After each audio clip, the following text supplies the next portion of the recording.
Halo Masa 22, kembali lagi sama kita One Risk. Hari ini kita mau ke Kampung Pulo, Garut. Ikuti terus ya perjalanan kita.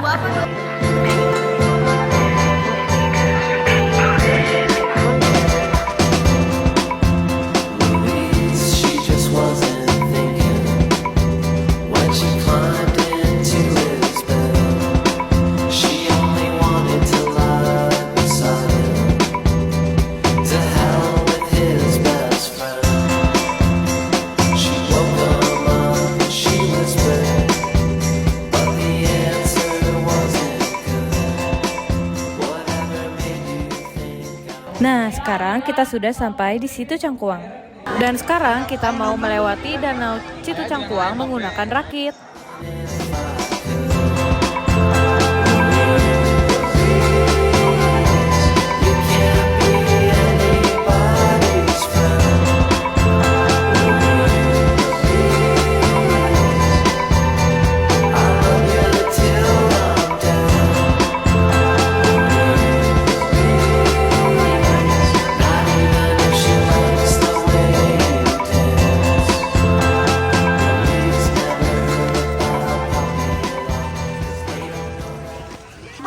Sekarang kita sudah sampai di tempat wisata Candi Cangkuang.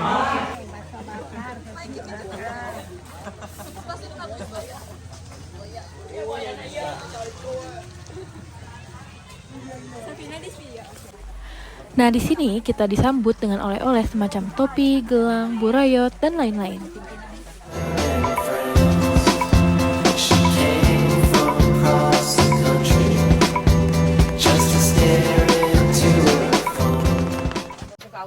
Nah, akhirnya kita sampai di Kampung Pulo. Lalu bisa kita lihat di sini terdapat 6 rumah dan 1 masjid.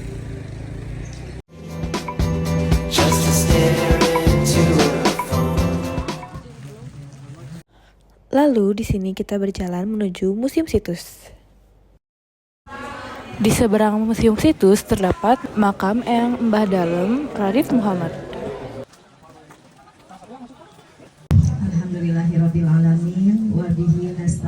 Nah, sebelum memulai wawancara, kita diberi pematerian oleh Pak Zaki. Ini rumah asli Kampung Pulo, arsitekturnya nih. Langsung saja kita lanjut ke sesi wawancara.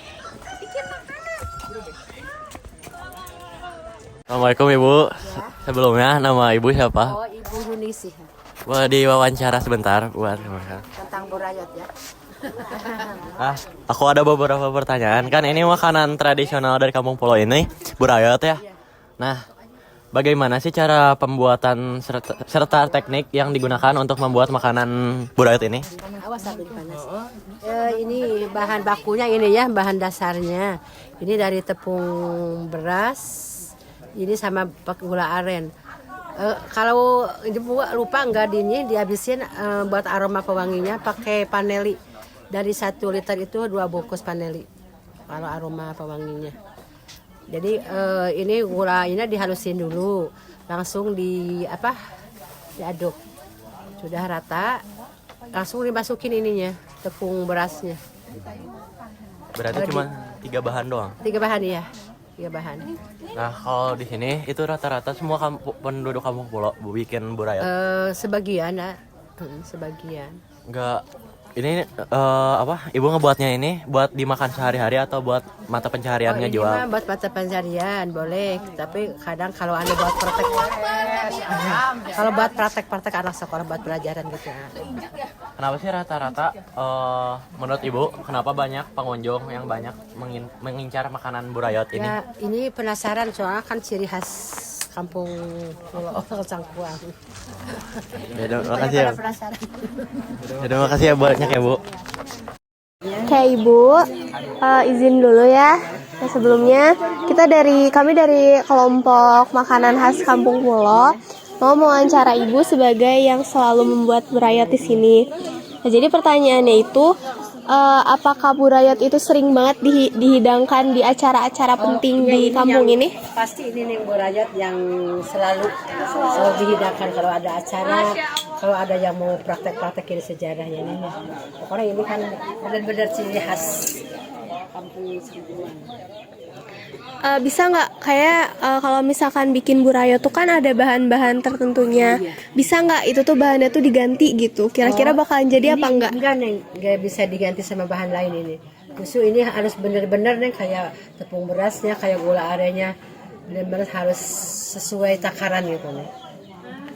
Nah, kalau masyarakat di Kampung Pulo ini, orang-orang daerah asli Kampung Pulo ini tuh rata-rata emang itu tuh bermata pencaharian sebagai penjual atau gimana, Bu? Ya, kebanyakan ya penjual nih jadi bermata pencaharian di sini.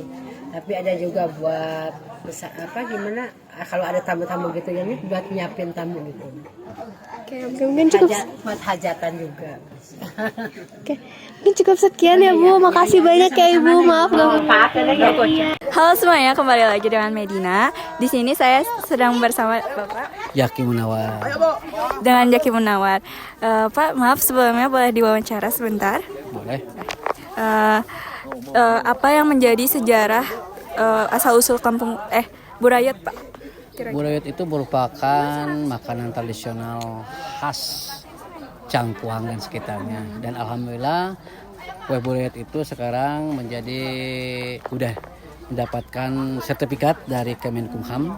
Jadi hak intelektual komunal yang dipegang oleh Kampung Pulo ya. Nah ini makanan ini sebetulnya beredar di sekitar Cangkuang.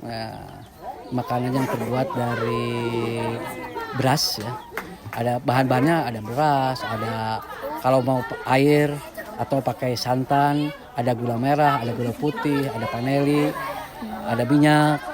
Nah, itu sebagai adonan bahannya. Yang itu ya kemudian bahan-bahan itu beras itu ditepung, udah ditepung, lalu udah ditepung biarkan kita diangin-angin supaya kering, udah kering. Nah, kita siapkan air yang mendidih dengan gula merah dengan gula putih disatuin, digodok. Nah, dengan suhu yang udah mendidih gitu ya. Nah, biar kata orang mendidih gitu, udah mendidih ngegolak gitu ya, udah gitu dikocak-kocak sampai encer gitu. Nah, si tepung itu kita tuangkan ke dalam adonan tadi, ke gula tadi. Ya, kalau orang Sunda kincanya air dengan gula atau kinca. Nah, kita digudek-gudek, terus kita gudek-gudek, nah, sehingga menyatu antara tepung dengan gula tadi. Nah, udah gitu, udah menggumpal. Nah, udah menggumpal, diamkan. Nah, jadi istilahnya setengah kata orang Sunda lihat lah gitu. Jadi tidak keras udah gitu biarkan. Udah gitu kita siapkan minyak yang mendidih. Ya, Yang panas sekali ya, Pak. Minyak yang mendidih. Nah, itu minyak yang mendidih sudah siapkan. Nah, tadi adonan tadi yang udah dibikin tadi ya, kan udah dengan segala macamnya dicampurin gitu. Nah, lalu kita Jadi si adonan tadi kita ambil sama sendok, ambil 1 sendok, lalu simpan di plastik. Nah, kita bulet-buletin dulu. Udah dibulet-buletin, kita dipiskan seperti kerupuk kan tipis. Udah gitu. Nah, baru kita masukin ke dalam minyak yang mendidih tadi. Nah, masukin. Nah, udah gitu kita kan udah sediain colokan, ada bambu seperti tusuk sate tapi ini lebih besar. Nah, udah dicelupin ke air minyak yang mendidih. Nah, itu langsung dibulak-balik sama colokan tadi, langsung diangkat. Nah, jadi yang tadinya bulat itu diangkat. Jadi si kue tadi bentuknya menggantung, kata orang Sunda mah ngaburayot. Jadi sehingga kue tersebut namanya kue burayot karena akibat pencoblosan. Nah itu merupakan makanan khas, itu biasa dihidangkan pada saat acara-acara besar. Misalkan ada kehitanan, ada yang menikah, ataupun syukuran-syukuran. Nah, itu biasa mesti. Nah, terus juga pada saat acara-acara adat juga itu suka ditampilkan. Itu merupakan kesukaan leluhur kami. Makanya tiap-tiap kegiatan ritual dan sebagainya itu suka ditampilkan di acara tersebut karena merupakan penghormatan. Itu dilakukan oleh masyarakat Kampung Pulo. Sehingga sekarang dinobatkanlah cikal bakal untuk mempunyai hak hak intelektual untuk burayot adalah masyarakat Kampung Pulo Desa Cangkuang. Itu. Iya. Nah, tadi kan katanya kalau inspirasi burayot tuh kira-kira ada gak biar si burayotnya tuh ngegayot itu kira-kira ada inspirasi gak? Jadi gini, jadi apabila tidak jadi, karena kalau burayot itu takarannya harus pas. Kalau tidak pas, biasanya kalau gagal produknya namanya kue cincin. Jadi kalau terlalu keras biasanya dipakai kue cincin. Jadi kalau burayot itu harus benar-benar takarannya harus pas. Kalau cincin mah ali agrem kan itu keras. Tapi kalau burayot kalau terlalu banyak gula juga akan jelek, banyak juga kurang atau harus pas. Makanya itu. Jadi seperti itu. Jadi tepat takaran. Terus juga bahan. Kita menginginkan burayot yang seperti apa? Yang kekuning-kuningan, apa yang kemerah-merahan. Nah, gulanya kan kita yang gula pilihan. Kalau yang kuning akan produk burayotnya seperti kuning-kuningnya. Tapi kalau kita yang terlalu merah gitu gula merahnya kan terus juga tambah santan juga kan tambah hitam. Nah, tapi rasa akan lebih enak gitu ya karena kalau hanya pakai gula putih itu rasanya beda. Enak yang gula pakai gula merah. Kalau seiring perkembangan zaman nih Pak. Seiring perkembangan zaman sekarang kan hanya di Kampung Pulo itu hanya original saja burayot. Nah, perkembangan zaman sebagai souvenir setelah mereka berkunjung ke sini sebagai buah tangan mereka, makanya sekarang itu ada varian lagi yaitu dimodif ada rasa kacang, ada rasa susu, ada rasa coklat. Nah, itu kan dimodifikasi. Tapi menurut hemat saya yang lebih enak ya original gitu, yang original gitu.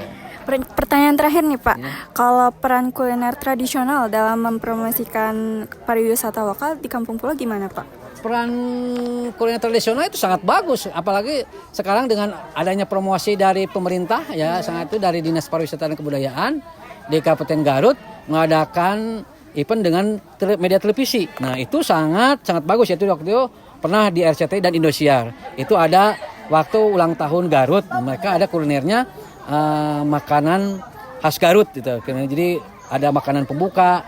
Nah, makanan penutupnya itu burayot. Itu yang membuat maestronya di Bapak Am dan di sini diikuti oleh artis dangdut ya, itu mencoba bagaimana cara bikinnya dan lain sebagainya. Itu sangat bagus. Ya dulu kalau sekitar 4 tahun ke belakang burayot hanya dijumpai tempat-tempat tertentu. Hanya di sini toko-toko. Tapi sekarang kalau kita keluar dari Garut, sepanjang dari kota Garut sampai ke Bandung, sekarang udah berjejer. Kuliner praktek bikin burayot kan, itu kios-kios penjualan burayot. Dulu jarang.